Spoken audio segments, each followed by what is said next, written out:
आज spoken English का day 33 है, यानी 33। और आज की वीडियो में हम लोग सीखने वाले हैं सिंपल सेंटेंस। स्पोकन इंग्लिश के लिए सबसे बेहतर कुछ होता है अंग्रेजी बोलने के लिए तो होता है सिंपल सेंटेंस। तो अगर आप अंग्रेजी सीखना चाहते हैं और बिल्कुल जीरो से, तो इस वीडियो को शुरू से अंत तक देखें। मैं विश्वास दिला सकता हूं कि इस वीडियो को देखने के बाद आप में वो कॉन्फिडेंस आएगा कि आप भी अंग्रेजी बोल सकते हैं। Simple sentence. Simple sentence simple sentence क्या होता है? No action performed by subject, यानी ऐसा सेंटेंस जिसमें सब्जेक्ट तो होता है। सब्जेक्ट का मतलब आई, वी, ही, सी, इट, दे, राम, श्याम, ये सब सब्जेक्ट है। ऐसा सेंटेंस जिसमें ये सब तो होता है, लेकिन उस वाक्य के द्वारा किसी भी तरह का कोई क्रिया नहीं होता है, यानी कोई एक्शन नहीं होता है। जैसे कि मैं यहाँ पे लिखा हूँ, वैसा वाक्य जिससे किसी भी कार्य का करने या होने का बोध न हो, सिंपल सेंटेंस कहलाता है। यानी ऐसा वाक्य या ऐसा सेंटेंस जिसमें किसी तरह का कार्य ना हो, उसको हम लोग कहते हैं सिंपल सेंटेंस। जैसे राम अच्छा है। राम अच्छा है, क्या इस वाक्य में कोई क्रिया हो रहा है? तो नहीं। राम एक लड़का है, इसमें भी कोई क्रिया नहीं हो रहा है। यह एक मार्कर है, इसमें कोई क्रिया हो रहा है? नहीं। क्रिया होने का मतलब क्या? कोई काम नहीं हो रहा है। मैं बोलूं यह अक्षर है, तो कोई काम नहीं हो रहा है। यह आदमपुर है, कोई काम नहीं हो रहा है। वह मेरा भाई है, कोई काम नहीं हो रहा है। इसी तरीके से वह वाक्य जिसमें किसी भी तरह का कोई कार्य ना हो, वैसे ही वाक्य को सिंपल सेंटेंस कहा जाता है। तो आप लोग ऐसे वाक्य सुने होंगे, मेरे 4 भाई हैं, उसके 5 बहन हैं, मेरे पास एक साइकिल है, मेरे पास एक बाइक है, राम के पास एक कार है। ऐसा जो वाक्य होता है, ऐसे ही वाक्यों को सिंपल सेंटेंस कहा जाता है। या फिर वह अच्छा है, वह बुरा है, मैं खुश हूँ, वह उदास है, राम एक लड़का है, रानी एक लड़की है, वह एक इंजीनियर है। ऐसे जो भी वाक्य होते हैं जिनसे किसी भी तरह का कोई काम नहीं होता है, यानी कार्य नहीं होता है, तो वैसे ही वाक्यों को सिंपल सेंटेंस कहा जाता है। तो सबसे पहले हम लोग अंग्रेजी बोलने के लिए सीखेंगे सिंपल सेंटेंस, उसके बाद में सीखेंगे हम लोग मॉडल वाला सेंटेंस, उसके बाद में हम लोग सीखेंगे टेंस, और तब जा करके आप अंग्रेजी इजीली बोल सकते हैं। तो अब चलिए देखा जाए कि सिंपल सेंटेंस जो होता है कितने तरह का होता है। सिंपल सेंटेंस तो टाइम के आधार पे, यानी समय के आधार पे 3 प्रकार का सिंपल सेंटेंस बांटा गया है। एक प्रेजेंट टेंस के आधार पे, एक पास्ट टेंस के आधार पे, और एक फ्यूचर। यानी प्रेजेंट के लिए भी सिंपल सेंटेंस होता है, पास्ट के लिए भी सिंपल सेंटेंस होता है, और फ्यूचर के लिए भी सिंपल सेंटेंस होता है। तो अब देखा जाए कि प्रेजेंट के लिए कैसे आप पहचानेंगे कि कोई सिंपल सेंटेंस प्रेजेंट में है, कि पास्ट में है, कि फिर फ्यूचर में है। और जब आप पहचान जाएंगे कि यह प्रेजेंट में है, कि पास्ट में है, कि फ्यूचर में है, तब आप जानेंगे कि फिर किसमें क्या लगाना है, किसमें इज और एम लगाना है, किसमें वाज वर लगाना है, किसमें शैल विल लगाना है। तो चलिए देखा जाए। यहाँ लिखे हैं प्रेजेंट। तो प्रेजेंट जो होता है, प्रेजेंट के लिए 2 तरह का सिंपल सेंटेंस होता है। 2 तरह का। एक का पहचान होता है पहले वाले का कि सेंटेंस के अंत में आएगा हैं, सेंटेंस के अंत में आएगा हैं, या फिर है हो, या फिर है हो आएगा। सिंगुलर सब्जेक्ट होगा तो ये वाला है, प्लूरल होगा तो ये वाला है, या फिर हो। जैसे मैं अच्छा, या फिर लास्ट में आ सकता है हूँ। जैसे वह एक लड़का है, तो वह सिंगुलर है, तो यह एक मार्कर है, तो ये वाला है। अब प्लूरल लिया जाए आप बीमार हो, अच्छा है आप बीमार हैं, प्लूरल रहता है तो ये वाला है और नहीं तो हो लगता है। और आई यानी मैं के साथ सेंटेंस में हमेशा हूँ आता है।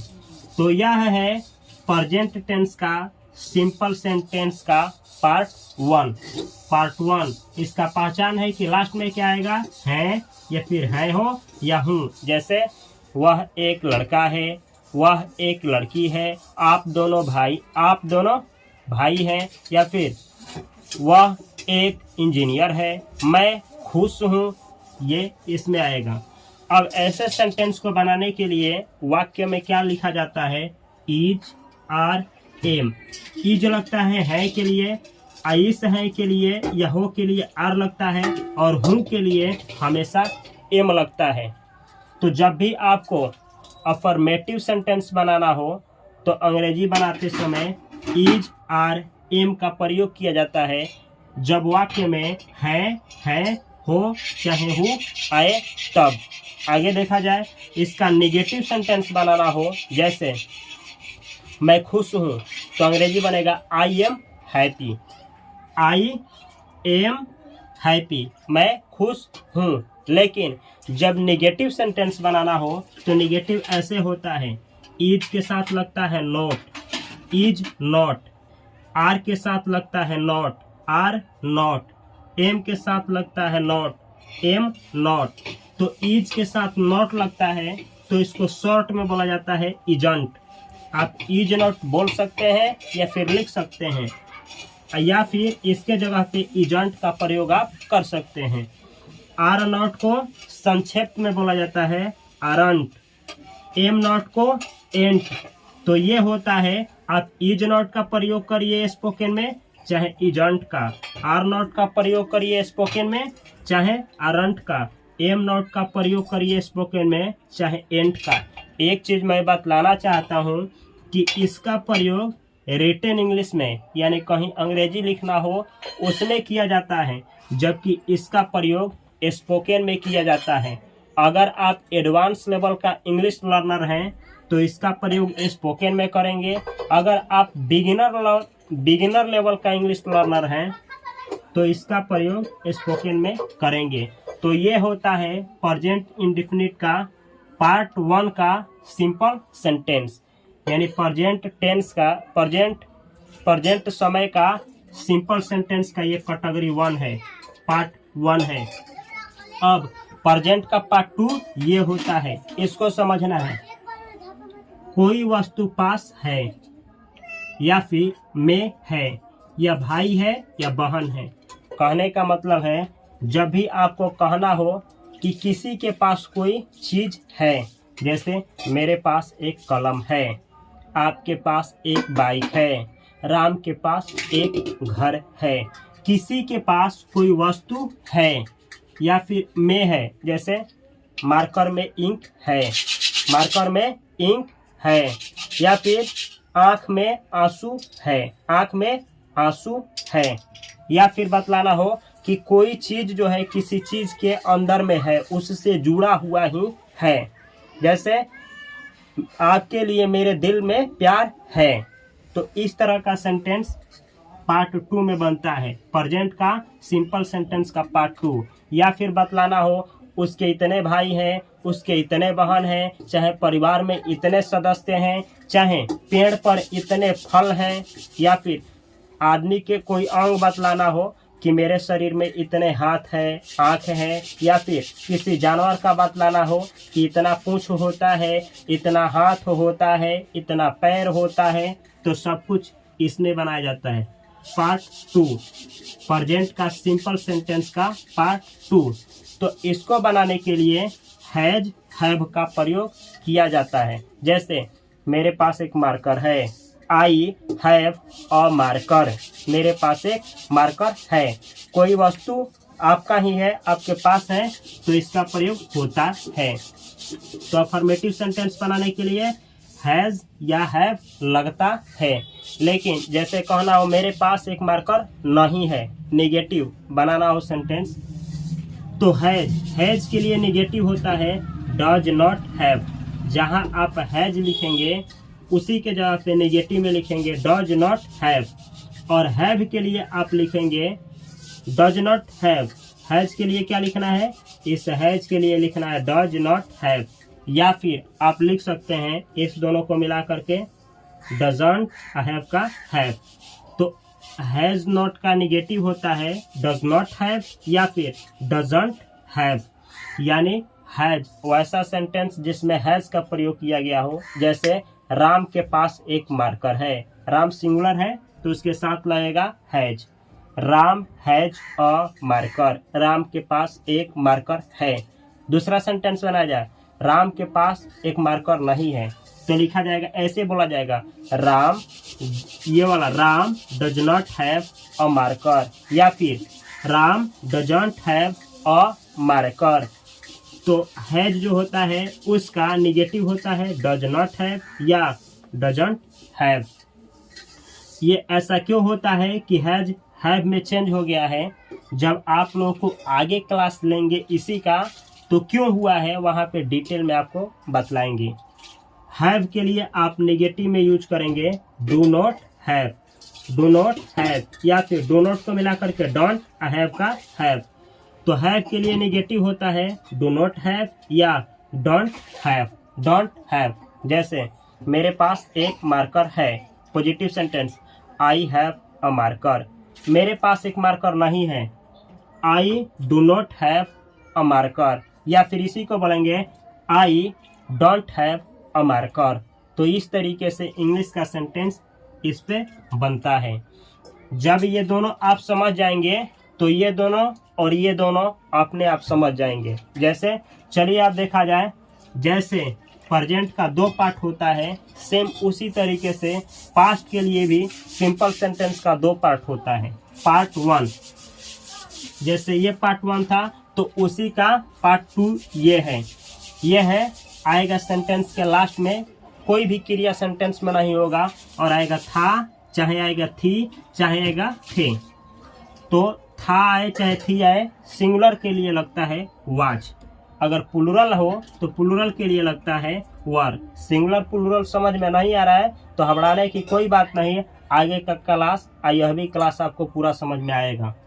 था थे थी के लिए वाज और थे के लिए वर लगता है। जब जैसे कहना हो राम अच्छा था, Ram was good, Ram was good, Ram अच्छा था, कोई काम नहीं हो रहा है।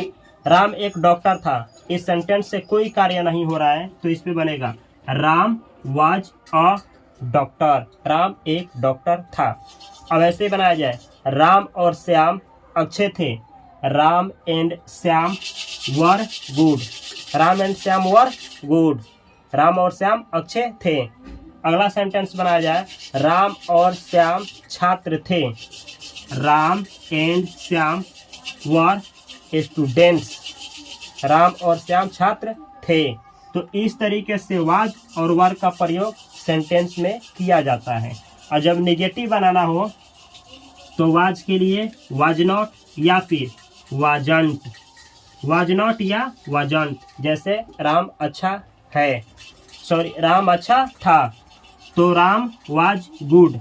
और नेगेटिव बनाना हो, राम अच्छा नहीं था, राम वाज नॉट गुड, चाहे राम वाजंट गुड। अब ऐसे ही वर के लिए नेगेटिव होता है were not, were not, were not, या फिर वारंट, वारंट, वारंट। इसका प्रयोग कब होता है, जब सब्जेक्ट प्लूरल हो। सिंगुलर सब्जेक्ट के साथ वाज का प्रयोग, प्लूरल सब्जेक्ट के साथ वर का प्रयोग किया जाता है। जैसे कहना हो आप बीमार थे तो आप प्लूरल होता है यू आर, बीमार का होता है इल, यू आर इल, आप बीमार थे। या आप अच्छे थे, यू वर गुड, आप अच्छे थे। या फिर नेगेटिव बनाना हो, आप अच्छे नहीं थे, you were not good, you were not good. या फिर बोला जा सकता है you weren't good, you weren't good, आप अच्छे नहीं थे। तो ये है सेंटेंस का पार्ट 1। इसके द्वारा क्या बतलाया जाता है कि कोई आदमी कुछ था, कोई कर्मचारी था या फिर कुछ बिजनेसमैन था, कुछ भी था, या फिर वो अच्छा था, एडजेक्टिव का प्रयोग वाला सेंटेंस इसके साथ आता है। इस पास्ट का दूसरा सिंपल होता है सिंपल सेंटेंस ये वाला। जैसे इसमें होता है कि मेरे पास एक भाई, मेरे पास एक कार है, उसी तरीके से इसमें होगा मेरे पास एक कार था। जैसे इसमें होता है मेरे 4 भाई हैं, इसमें होगा मेरे पास 4 भाई थे। जैसे इसमें होता है गाय के 4 पैर होता है, इसमें होगा गाय के 4 पैर होते थे। जैसे इसमें होता है मेरे पास एक मार्कर है, इसमें होगा मेरे पास एक मार्कर था। तो समझा जाए इसको, कोई वस्तु पास था या में था चाहे थी, भाई चाहे बहन, था चाहे थी चाहे थे। जैसे मेरा एक भाई था, मेरी एक बहन थी, मेरे 4 भाई थे, मेरे 4 बहन थी। इस तरीके से सेंटेंस कोई वस्तु पास में था या थी तो इस कैटेगरी का प्रयोग किया जाता है। पास्ट का सिंपल सेंटेंस का पार्ट 2। तो इसका जब भी सेंटेंस इसको अंग्रेजी में ट्रांसलेट करना हो अंग्रेजी में तो लगता है हैड, इसके लिए यूज होता है हैड। और जब नेगेटिव बनाना हो नेगेटिव तो ऐसे होता है, हैड के लिए हैड नॉट, या फिर आप इसी को बना सकते हैं डिड नॉट हैव का प्रयोग इसके लिए नेगेटिव में किया जाता है। कैसे किया जाता है आगे इसको एक क्लास में आपको सिखाएंगे, इसको एक क्लास में आप सीखेंगे, इसको एक क्लास में आप सीखेंगे, इसको एक क्लास में आप सीखेंगे। तो इस चैनल को सब्सक्राइब कर लीजिए और बेल आइकन की घंटी को एक्सप्रेस कर लीजिए ताकि जब भी इस वीडियो को मैं इस चैनल पर डालूंगा तो नोटिफिकेशन आपके पास पहुंचे और आप इसको आसानी से सीख पाएँ। अगला है फ्यूचर जो टाइम है फ्यूचर टाइम, इसके लिए भी 2 होता है सिंपल सेंटेंस 1 और सिंपल सेंटेंस 2। जैसे ये था उसी तरीके से ये है, और जैसे ये था उसी तरीके से ये है। जैसे इसमें होगा आप एक इसको अच्छा से समझा जाए, मैं अच्छा हूँ तो ये है, मैं अच्छा था तो ये वाला है, मैं अच्छा होऊंगा तो ये है। एक और सेंटेंस, वह एक लड़का है, ये वाला सेंटेंस, वह एक लड़का था यह है, वह एक लड़का होगा ये वाला है। और अच्छा से, आप एक छात्र हैं ये वाला है, आप एक छात्र थे ये वाला है, आप एक छात्र होंगे ये वाला है। और अच्छा से समझा जाए, यह एक मार्कर है ये वाला है, यह एक मार्कर है ये है, यह एक मार्कर था यह है, यह एक मार्कर होगा यह वाला है। और अच्छा से समझा जाए इसको, आप एक डॉक्टर हैं यह है, आप एक डॉक्टर थे यह है, आप एक डॉक्टर होंगे यह है। तो इस तरीके से यह आपको समझ में आ गया होगा। जैसे इसका पहचान क्या है, होगा, होगी, होंगे।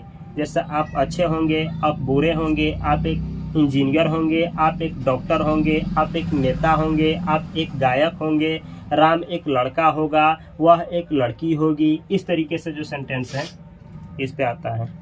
ऐसे सेंटेंस को जब बनाना हो तो पॉजिटिव सेंटेंस यानी अफर्मेटिव सेंटेंस बनाना हो तो विल बी का प्रयोग होता है। विल बी, शैल बी का नहीं, विल बी। आजकल शैल बी का प्रयोग स्पोकन इंग्लिश में नहीं किया जा रहा है। वर्तमान के समय केवल और केवल आप सभी सब्जेक्ट के साथ विल बी का प्रयोग इजीली कर सकते हैं, विल बी। और जब निगेटिव सेंटेंस बनाना हो तो विल नॉट बी का प्रयोग होता है, या फिर इसी के जगह पे आप यूज कर सकते हैं won't be. Will not be का छोटा फॉर्म होता है won't be, will not be का वॉन्ट बी। तो ये है फ्यूचर का सिंपल सेंटेंस का पार्ट 1। अगला है पार्ट 2। इसका पास होगा, में होगा, भाई बहन होंगे। जैसे इसको समझा जाए, इसका प्रयोग कब होता है, तब किया जाता है जब आपको बतलाना हो या किसी को बतलाना हो कि उसके पास कोई चीज़ या वस्तु है, तो इसका प्रयोग। जैसे मेरे 4 भाई हैं, तो ये। मेरे 4 भाई थे, तो ये। मेरे 4 भाई होंगे, तो ये। अच्छा, और दूसरा उदाहरण देखा जाए इसका, मेरे पास एक कार है, यह। मेरे पास एक कार था, यह। मेरे पास एक कार होगा, यह। एक और उदाहरण देखा जाए, राम के पास पैसा है, यह वाला। कोई चीज किसी के पास है तो यह। राम के पास पैसा था तो यह। राम के पास पैसा होगा, तो यह। अगला उदाहरण, मेरा 2 हाथ है, मेरा 2 हाथ है, तो यह है 2 हाथ है, यह। मेरा 2 हाथ था, तो यह। मेरा 2 हाथ होगा, तो यह कैटेगरी। इस तरीके से अंग्रेजी को समझना है। एक और उदाहरण लेते हैं, गाय का 4 पैर होता है। 4 पैर होता है, जनरली होता है, तो गाय का 4 पैर होता है, तो यह। चाहे गाय के पास 4 पैर होता है, चाहे गाय के 4 पैर होता है, यही है सेंटेंस। गाय के 4 पैर थे, यह। गाय के 4 पैर होंगे, यह।